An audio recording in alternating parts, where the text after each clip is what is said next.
This lesson is on units of measure, so just digging a little deeper into units and what they mean, and it should be mostly common sense. So for example, the height of a building could be measured in all of the following except, so the height of a building is a length, a distance. So you should first of all pick things that are distances. So feet, we can measure how tall a building is in feet. Kilograms, that's going to be a weight or a mass, because grams is weight or mass. So we could potentially like weigh a building, but it asks for the height of a building. So this one is not going to work. Let's make sure the rest do. Inches, that's going to be quite a few inches for the height of a building. Probably not the best option, but we could do it. Meters, we could measure the height of a building in meters. Decimeters, again, are pretty small, but we could do it because these all measure length or height. Kilograms does not, so the answer would be B. Another example, when measuring the length of a car, it would make the most sense to measure in inches. So if you want to measure how many inches the car is, feet, miles, kilometers, or tons. It's obviously not inches, those are a little too small, I would think.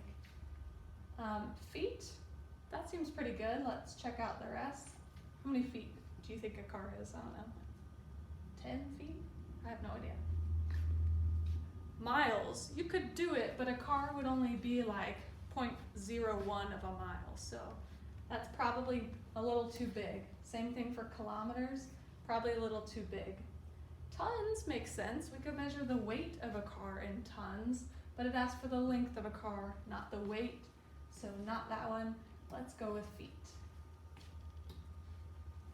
When measuring the weight of a hippo, it would make the most sense to measure in inches. That is not a weight, so not that one.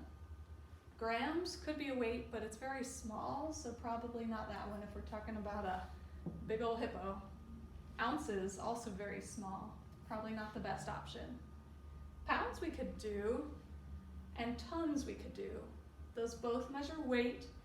So the question is, which would be best for a hippo? I think hippos are pretty heavy, so I'm probably gonna go with tons. I could see how you might justify pounds, but tons is probably the best option because a hippo is very heavy. Marion is a sprinter running short distances on the track team. Notice she's a sprinter, these are short distances. She wants to find out how fast she runs in miles per hour. What unit should she start with? So she wants to just measure, she wants to start with something small to see what her miles per hour is. And she can convert to miles per hour, but what should she start with? So take a second and think about that one, what you think. So if Marion is a sprinter, like it said, she's probably not running very many miles. So we probably don't want either of those. If she just wants like a good start, one of these are probably the best, just a few feet. Especially since she's a sprinter, she's probably, and it says short distances, we're probably gonna go with feet per second because sprinters usually don't run for very many minutes. They usually only go for a few seconds. I could see you justify this one. It wouldn't be the worst possible option, but feet per second is probably what a sprinter would use. All right, so changing gears just a little bit, let's talk about how we can combine units in various ways. First of all, think about what is speed, and you may talk about this in physics some. For example, give me a speed. Name a speed that you might go on, like when you're driving your car down the highway. Maybe you go like 70 miles per hour. Or maybe the speed limit is like 55 miles per hour.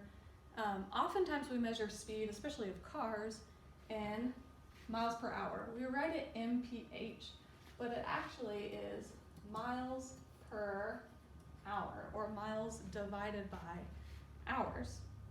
So when we think about the formula for speed, this actually tells us what the formula is. Miles is a length, it's a distance.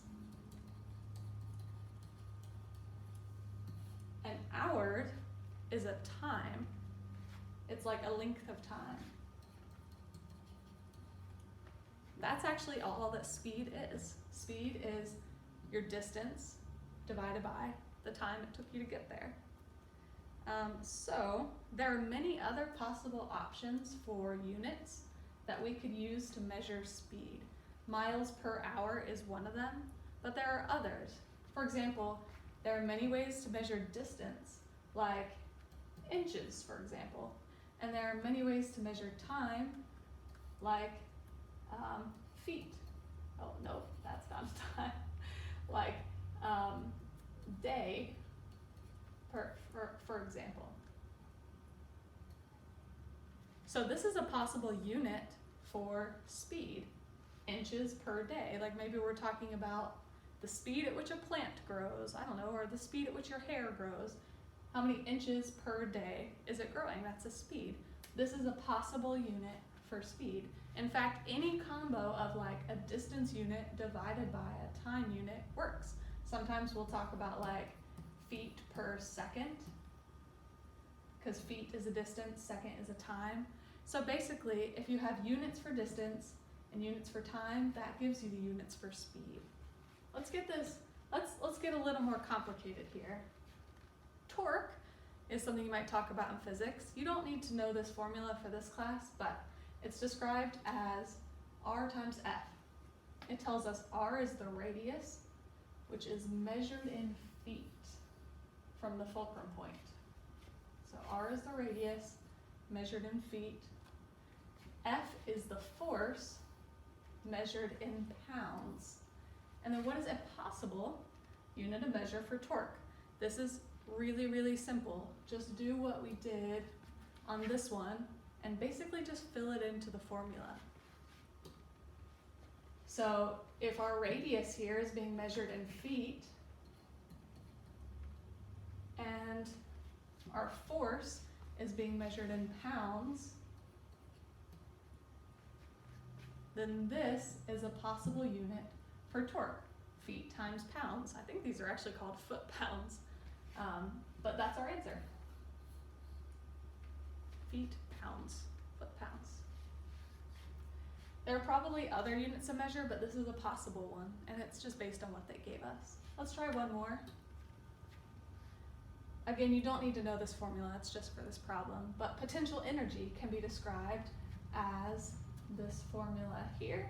This little p just tags on along with that e, it just means it's like potential energy, it just goes with it. M is mass. It says mass is measured in kilograms. G is acceleration of gravity. That's measured in meters per second squared.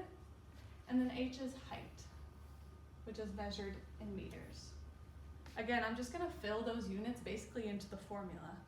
So the formula says do the mass, in this case we're using kilograms, times gravity, acceleration of gravity, which we are using meters per second squared. And H is height, measured in meters.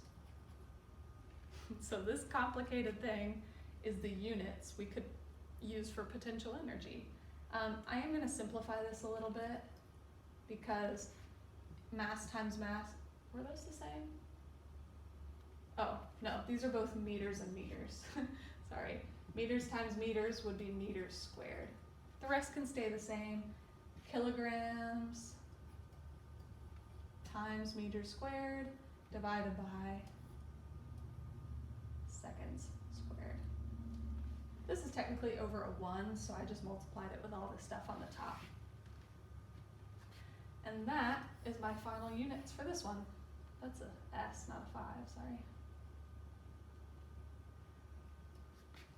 All right, so as you work on the practice, You may need to do some simplifying, and some of the simplifying, hint, may involve dividing fractions. So I want to do one little refresher on that. When you divide fractions, you keep the first one as it is, you change the division sign to a multiplication, so keep, change, and then you flip the second fraction. Oftentimes in middle school, I think you guys learn the KCF, keep, change, flip thing. So flip this to be 5 over 4, and now you can just multiply across. What I learned back in my day was dividing fractions as easy as pi, flip the second, and multiply. So whatever you need to remember that, but hopefully that helps you out a little bit on those problems.